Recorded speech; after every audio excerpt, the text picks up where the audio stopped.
రామాయణంలో కిష్కింధకాండలో ఉన్నాం. లాస్ట్ ఎపిసోడ్లో సుగ్రీవుడి పట్టాభిషేకం, ఆ తర్వాత సీతమ్మ అన్వేషణకు వానర సైన్యాన్ని సుగ్రీవుడు పంపడం, ఒక్క దక్షిణ దిక్కు తప్ప మిగిలిన దిక్కుల్లో సీతమ్మ జాడ లేకపోవడం, ఈ ఘట్టాలన్నీ చెప్పుకున్నాం. ఆ తర్వాత ఏం జరిగిందో తెలుసుకుందాం. దక్షిణ దిక్కున హనుమ, అంగద, జాంబవంత బృందం సీతమ్మ కోసం తీవ్రంగా గాలిస్తున్నారు. అలా వెళుతూ వెళుతూ వింధ్య పర్వతాల వరకు వెళ్ళిపోయారు. అప్పట్లో వింధ్య పర్వతాలు ఇప్పటి ఒడిషా ప్రాంతంలో ఉన్న దండకారణ్యం వరకు విస్తరించి ఉండేవి. ఇప్పటికీ ఆ పర్వత శ్రేణుల ఆనవాళ్లు కనిపిస్తాయి. వింధ్య పర్వతాలు చాలా విశాలమైనవి. ఆ పర్వతాలపై ఎన్నో గుహలు, చిన్న చిన్న శిఖరాలు, లోతైన బిలాలు కూడా ఉంటాయి. ఆ పర్వతం చుట్టూ చిన్న నదులు, సెలయేళ్లు పారుతుంటాయి. ఆ ప్రాంతం అంతటినీ వానరులు వెతికారు. అలా వెతుకుతూ వెతుకుతూ ఒకచోట వానర వీరులంతా విశ్రాంతి తీసుకున్నారు. అప్పుడు అంగదుడు సీతమ్మను ఎలాగైనా వెతికి కనిపెట్టాలని, లేకపోతే సుగ్రీవుడు మనందర్నీ చంపేస్తాడని హెచ్చరించాడు. అలా వారంతా తీవ్రంగా వెతికారు. ఇంతలోనే 4 రోజులు గడిచిపోయాయి. వారందరూ అలసిపోయారు. అప్పట్లో వింధ్య పర్వత ప్రాంతాన్ని రాక్షసుల నిలయంగా చెప్పేవారు. వానరులందరికీ విపరీతమైన దాహం వేస్తోంది. ఆ చుట్టుపక్కల ఎక్కడా నీళ్లే లేవు. చెరువులు ఎండిపోతున్నాయి. నీళ్లు లేకపోవడం వల్ల అక్కడ పక్షులు గాని ఇతర జంతువులు కూడా వానర సేనకు కనిపించలేదు. ఆ ప్రాంతంలో ఒకప్పుడు కండు మహర్షి తపస్సు చేసేవాడు. అతని కుమారుణ్ణి క్రూర మృగాలు భక్షించాయి.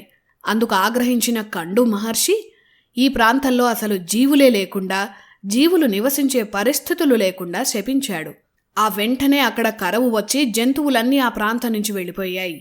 అందువల్ల వానరులకు ఆ ప్రాంతంలో ఎక్కడా నీటి చుక్క కనిపించలేదు. వారందరికీ దాహం, ఆకలి వేస్తోంది. అప్పుడే వారికి ఒక చోట పెద్ద బిలం కనిపించింది. ఆ బిలంలోకి పక్షులు వెళ్లటం రావడం, ఆ చుట్టుపక్కల అంతా పచ్చగా ఉండడం హనుమంతుడు చూశాడు. అక్కడ ఖచ్చితంగా నీరు ఉండి ఉంటుందని ఊహించాడు. ఆ బిలం పేరు వృక్ష బిలం. ఆ బిలాన్ని మయుడు నిర్మించాడు. కాని ఆ బిలం ద్వారానికి చెట్లు అడ్డుగా ఉన్నాయి. బయట నుంచి చూస్తే దారి కనిపించదు. ఆ చెట్లను వానరులు తొలగించారు. అందరూ ఆ బిలం లోపలికి వెళ్లారు. లోపలంతా చీకటి. ఆ బిలంలోకి వెళుతున్న కొద్దీ పెద్ద పాతాళ నగరం కనిపించింది. అలా 1 యోజన దూరం వెళ్లారు. ఒకచోట మాత్రం కాంతిమయంగా ఉంది. అక్కడ పెద్ద పెద్ద ఇళ్ళు, బంగారం, వెండితో చేసిన మందిరాలు వానరులను ఆశ్చర్యపరిచాయి. భూమి లోపల అంత పెద్ద నగరం ఎవరు నిర్మించారా అని ఆశ్చర్యపోయారు. బంగారం, మణులతో తాపడం చేసిన గోడలతో ఆ నగరం చాలా ధనిక నగరంలా వానరులకు అనిపించింది. ఆ ప్రాంతమంతా ఉద్యానవనాలు, పళ్ళు, ఎన్నో తిండి పదార్థాలు చూసి వానరులకు ఆకలి రెట్టింపైంది. అలా వెళుతూ వెళుతూ ఉంటే ఒక స్త్రీ సన్యాసి రూపంలో తపస్సు చేసుకుంటోంది. ఆమెలో గొప్ప తేజస్సు కనిపించింది. ఆమె దగ్గరకు హనుమ వెళ్ళాడు. అమ్మా, మీరెవరు? మేం ఆకలితో, దాహంతో పళ్ల కోసం, నీటి కోసం వెతుక్కుంటూ ఈ బిలంలోకి వచ్చాం అని హనుమ ఆమెను అడిగాడు. ఆ తపస్విని తన గురించి చెప్పింది. ఆమె పేరు స్వయం ప్రభ. ఆ బిలాన్ని, ఆ అద్భుత పాతాళ నగరాన్ని దానవుల విశ్వకర్మ అయిన మయుడు నిర్మించాడు. ఆ బిలంలోనే మయుడు బ్రహ్మ గురించి తపస్సు చేసి వరాలు పొందాడు. మయుడు హేమ అనే అప్సరసను వివాహం చేసుకొని ఈ నగరంలోనే నివసించేవాడు. మయుడు అప్సరసతో విహరించటం చూసి ఇంద్రుడు సహించలేకపోయాడు. మయుడిపై యుద్ధానికి వెళ్లి వజ్రాయుధాన్ని ప్రయోగిస్తానని హెచ్చరించాడు. ఆ తర్వాత మయుడు ఈ బిలాన్ని అతని భార్య అయిన హేమకిచ్చి వెళ్ళిపోయాడు. ఆ హేమకు ఇష్టసఖి ఈ స్వయం ప్రభ. ఈ నగరానికి ఆమె రక్షకురాలు. ఈ కథంతా స్వయం ప్రభ హనుమకు చెప్పింది. అలాగే అక్కడి ఉద్యానవనాల్లో ఉన్న ఫలాలను ఆ వానర వీరులకు కడుపు నిండా పెట్టింది. అంతవరకు అలసిపోయిన వానర్లు ఆ పళ్లను తనివి తీరా తిన్నారు, నీళ్లు తాగారు. అప్పుడు హనుమ తమ వానర వీరులు అక్కడికెందుకు వచ్చారో స్వయం ప్రభకు చెప్పాడు. శ్రీరాముడి భార్య సీతమ్మను రావణుడు అపహరించాడని, ఆమెను వెతుక్కుంటూ ఇలా వచ్చామని హనుమ ఆమెకు వివరంగా చెప్పాడు. స్వయంప్రభ వారికి అన్ని రకాల ఫలాలు, నీరు ఇచ్చి వానరులకు భోజనం పెట్టింది. ఈ బిలం నుంచి ఎలా బయటపడాలో తెలియడం లేదని హనుమ స్వయంప్రభను అడిగాడు.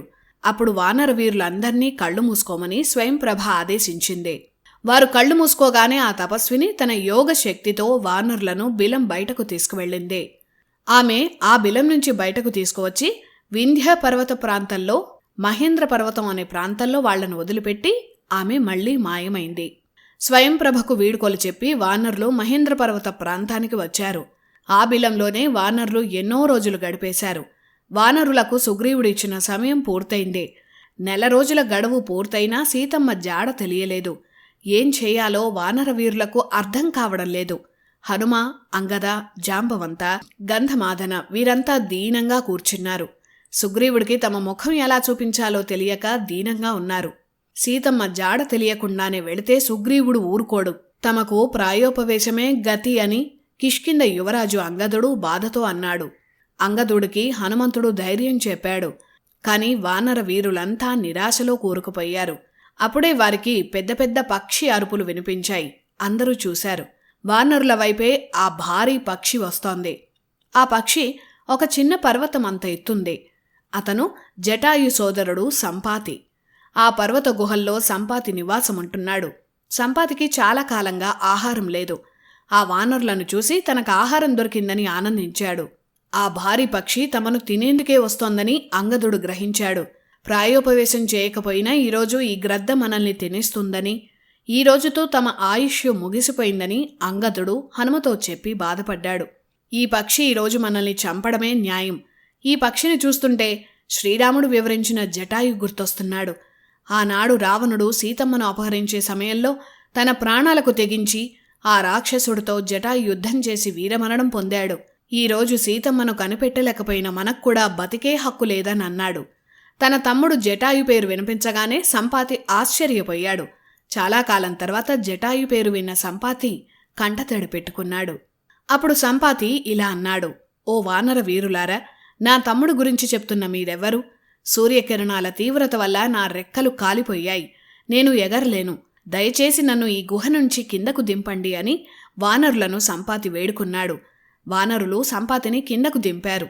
అప్పుడు అంగదుడు దశరథుడు శ్రీరాముడి కథను చెప్పాడు. సీతను రావణుడు అపహరించే సమయంలో జటాయు చూపిన వీరత్వాన్ని సంపాతికి చెప్పాడు. అలాగే వాలి సుగ్రీవుల గురించి సీతమ్మను వెతుకుతూ తాము వచ్చినట్లు ఆ విచిత్ర బిలంలో చిక్కుకొని ఈ పర్వత ప్రాంతానికి వచ్చిన విధానమంతా సంపాతికి అంగదుడు వివరంగా చెప్పాడు. సీతమ్మను కాపాడేందుకు రావణుడితో యుద్ధం చేసి మరణించిన జటాయు తన తమ్ముడేనని సంపాతి ఏడుస్తూ వానరులతో చెప్పాడు. వానరులు సంపాతిని ఓదార్చారు. అప్పుడే సంపాతి తమ చరిత్ర గురించి చెప్పాడు. తమ వయస్సు 1000 సంవత్సరాలుగా సంపాతి చెప్పాడు. ఒకప్పుడు సంపాతి జటాయులు ఒక పోటీ పెట్టుకున్నారు. ఎవరు ఎక్కువ దూరం ఎగరగలరన్నది పందెం. అలా సంపాతి జటాయు చాలా వేగంగా ఎగురుతున్నారు. దారిలో జటాయు ఇక ఎగరలేక అలసిపోయాడు. అతని రెక్కలను సూర్యకిరణాలు దహిస్తున్నాయి. తమ్ముడి బాధను సంపాతి చూడలేక తన రెక్కలతో జటాయుకు అడ్డుగా నిలిచాడు. అప్పుడు సూర్యకిరణాలు సంపాతి రెక్కలను దహించివేశాయి.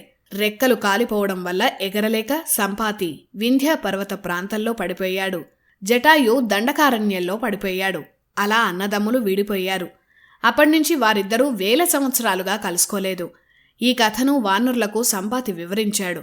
అప్పుడు అంగదుడు రావణుడి గురించి తెలిస్తే చెప్పాలని సంపాతిని అడిగాడు. సంపాతి వానరులకు ఇలా చెప్పాడు.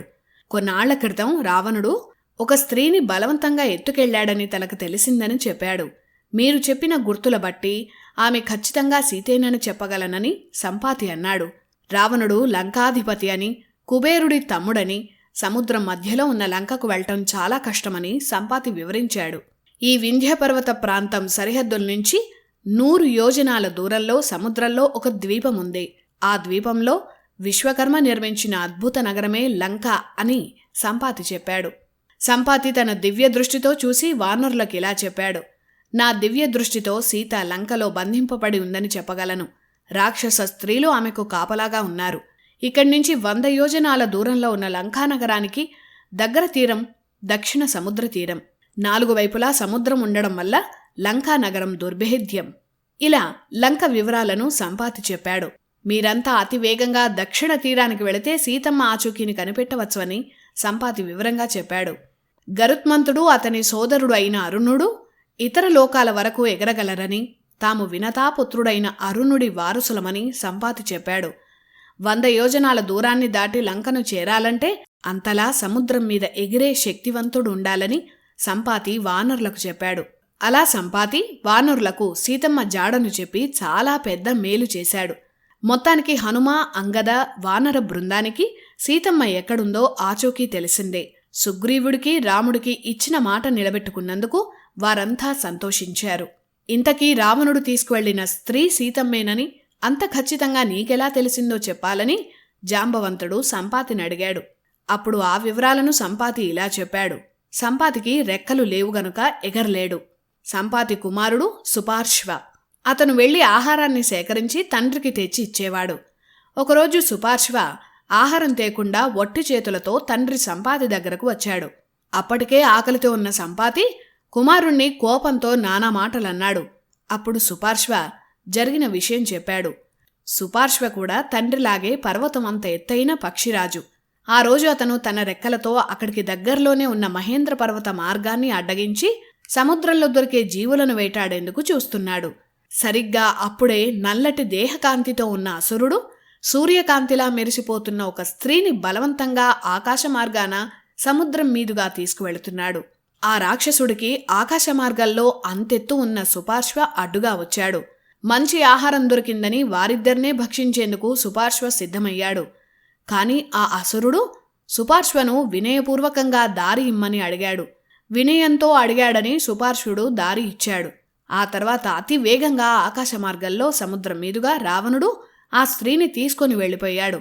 ఆ పక్కనే ఉన్న కొందరు మహర్షులు ఆ అసురుడు రావణుడని, ఆమె శ్రీరాముడి ధర్మపత్ని సీతమ్మ అని సుపార్శ్వకు చెప్పారు. ఆ విషయాన్ని సుపార్శ్వ తన తండ్రి సంపాతికి చెప్పాడు. తన కుమారుడు ప్రత్యక్షంగా చూసిన ఈ కథంతా సంపాతి జాంబవంతుడికి చెప్పాడు. కనుక రావణుడే సీతమ్మను అపహరించాడని, అతను లంకలో ఉంటాడని సంపాతి చెప్పగలిగాడు. వానరులకు సీతమ్మ జాడ గురించి చెప్పగానే సంపాతికి కొత్త రెక్కలు మొలిచాయి. అది చూసి వానరులు ఆశ్చర్యపోయారు. ఒకప్పుడు సంపాతి ఉండే ప్రాంతంలో నిశాకర అనే మహర్షి ఉండేవాడు.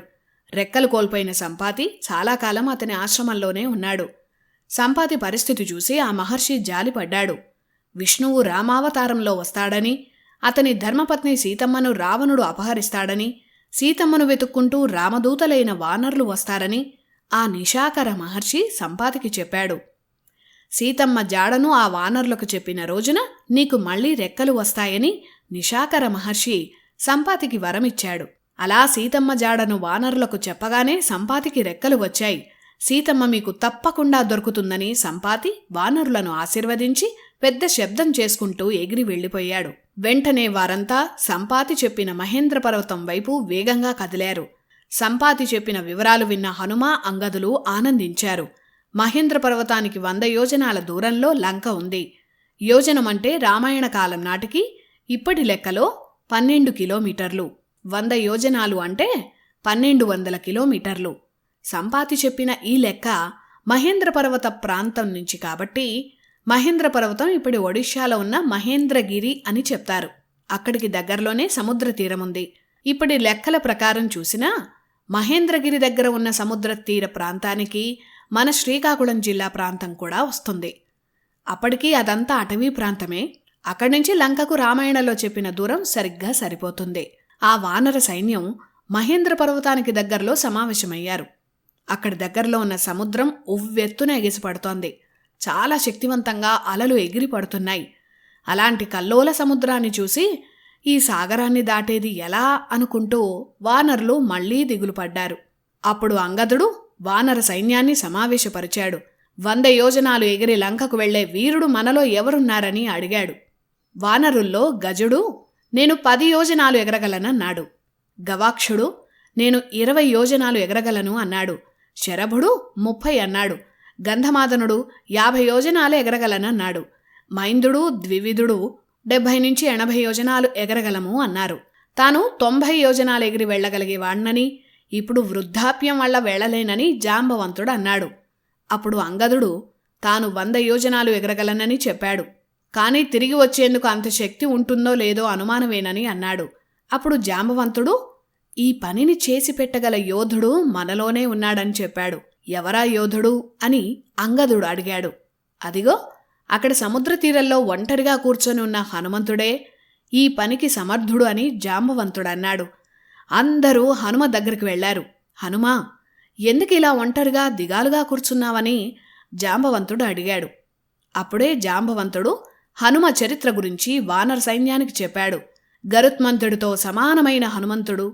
హనుమంతుడి బలం, బుద్ధి ఇతర జీవుల కంటే గొప్పవి. హనుమ తల్లి అంజనాదేవి ఒకప్పుడు అప్సర స్త్రీ. ఒక శాపం వల్ల ఆమె ఎలాంటి రూపాన్నైనా ధరించే వానర స్త్రీగా ఈ భూమి మీద జన్మించింది. ఆమె భర్త కేసరి. అంజనాదేవి తండ్రి పేరు కుంజర. వానర స్త్రీగా జన్మించిన మానవ స్త్రీగానే ఆమె ఉండేది. ఆమెకు వాయుదేవుని అంశ వల్ల జన్మించిన దైవాంశ సంభూతుడు హనుమంతుడు. వాయుదేవుని బలం, వేగం ఇలాంటి శక్తులతో హనుమ జన్మించాడు. చిన్నతనంలో హనుమ చాలా అల్లరి చేసేవాడు. ఒకరోజు ఉదయిస్తున్న సూర్యుణ్ణి తినే ఫలమనుకున్నాడు. సూర్యుణ్ణి అందుకుందామని ఆ చిన్నతనంలోనే ఏకంగా 300 యోజనాల దూరం ఎగిరాడు. సూర్యుడి వేడి పెరుగుతున్నా హనుమ భయపడలేదు. వేగంగా ఆకాశంలో దూసుకొస్తున్న హనుమను చూసి ఇంద్రుడు కోపించాడు. వజ్రాయుధాన్ని ప్రయోగించాడు. ఆ దెబ్బకి ఒక పర్వత శిఖరంపై హనుమ పడిపోయాడు. అలా పడడం వల్ల హనుమ ఎడమ దవడ విరిగింది. తన శక్తిని కూడా మర్చిపోయాడు. దవడలను హనువులు అంటారు. దవడ విరిగి వాపు అలాగే ఉండడం వల్ల హనుమాన్ అనే పేరు స్థిరపడిపోయింది. హనుమంతుడి అసలు పేరు అంజనీపుత్ర, ఆంజనేయ. హనుమంతుణ్ణి ఇంద్రుడు కొట్టాడని వాయుదేవుడు ఆగ్రహించాడు. 3 లోకాల్లో వాయువు స్తంభించిపోయేలా చేశాడు. దేవతలంతా వాయుదేవుణ్ణి ప్రార్థించారు. ఆ సమయంలోనే హనుమకు ఏ శాస్త్రం వల్ల మరణం లేకుండా బ్రహ్మ వరమిచ్చాడు. తన వజ్రాయుధానికి కూడా లొంగని హనుమను చూసి ఇంద్రుడు కూడా మెచ్చుకున్నాడు. నువ్వు కోరుకున్నప్పుడే నీకు మృత్యువు వస్తుందని హనుమకు ఇంద్రుడు వరమిచ్చాడు. అలా హనుమ మరణాన్ని జయించిన చిరంజీవి అయ్యాడు. ఈ హనుమ గాథ అంతా జాంబవంతుడు వానర సైన్యానికి చెప్పాడు. అలాగే హనుమకు తన శక్తిని గుర్తు చేశాడు. వాయుదేవుడితో సమానమైన శక్తి ఉన్న హనుమా, ఇప్పుడు మా ప్రాణాలు, గౌరవం నీ చేతుల్లో ఉన్నాయని జాంబవంతుడు కోరాడు. నీలాంటి పరాక్రమవంతుడు ఈ లోకంలోనే లేడు. అందుకే విజృంభించు అని పొగిడాడు. చిన్నప్పుడు 300 యోజనాలు ఎగిరిన నీకు 100 యోజనాలు ఒక లెక్క కాదని జాంబవంతుడు హనుమకు తన శక్తిని గుర్తు చేశాడు. అలా ప్రేరేపించగానే హనుమ తన శరీరాన్ని అమాంతం పెంచేశాడు. పర్వతాలను మించిన ఎత్తుకి హనుమ శరీరం పెరిగింది. లంకకు వెళ్లేందుకు అవసరమైన శక్తిని హనుమ చూసుకున్నాడు. హనుమ బలం కన్నా అతని ఆత్మబలం గొప్పది. అందుకే ఎలాంటి ఘనకార్యాలనైనా సాధించగలడు. లంకకు వెళ్లేందుకు హనుమ సిద్ధం కాగానే వానరులంతా హనుమను ఉత్సాహపరిచారు. అంతెత్తు ఉన్న హనుమ 3 లోకాలను ఆక్రమించిన వామనుడిలా ప్రకాశించాడని వాల్మీకి రాశారు. అప్పుడు హనుమ తన లోపల దాగున్న శక్తి గురించి ఆయనే చెప్పారు. వాయుదేవుడి ఔరసపుత్రుడనైన తాను గాలితో సమానమైన వేగంతో ప్రయాణించగలనని, పర్వత శిఖరాలను కూడా పిండి చేయగలనని, గరుత్మంతుడి కన్నా వేగం తన సొంతమని, అంతరిక్షంలో నక్షత్రాలను దాటుకుని ప్రయాణం చేయగలనని, కనురెప్పపాటులో ఆకాశంలోకి ఎగరగలనని హనుమ తన శక్తి గురించి చెప్పాడు. హనుమ మాటలు విన్న వానర వీరులంతా సంతోషించారు. అయితే హనుమ ఎగిరినప్పుడు ఆ వేగం వల్ల విడుదలయ్యే శక్తిని కింద ఉన్నవారు తట్టుకోలేరు. కనుక దగ్గరలో ఉన్న మహేంద్ర పర్వతం నుంచి లంఘిస్తానని హనుమ చెప్పాడు. హనుమ మహేంద్ర పర్వతం మీదకు 1 అడుగులో ఎక్కాడు. ఇప్పటి ఒడిశాలో సరిహద్దుల్లో ఉన్న పర్వతమే మహేంద్రగిరి అని చెప్తారు. ఆ పర్వతం మీద వృక్షాలతో పాటు జంతువులు కూడా నివసిస్తున్నాయి. ఆ పర్వతం మీద హనుమ భీకర ఆకారం చూసి భయపడి పక్షులు, జంతువులు పారిపోయాయి. అలా గొప్ప శక్తితో ఆ పర్వతం నుంచి పవనసుతుడు లంకకు లంఘించాడు. మెరుపు వేగంతో ఎగిరిన హనుమకు వానరులు వీడ్కోలు చెప్పారు. ఇక్కడితో రామాయణంలో కిష్కింధకాండ ముగిసింది. ఆ తర్వాత వచ్చే అద్భుతమైన కాండ సుందరకాండ. నెక్స్ట్ ఎపిసోడ్లో సుందరకాండను తెలుసుకుందాం. జై శ్రీరామ్.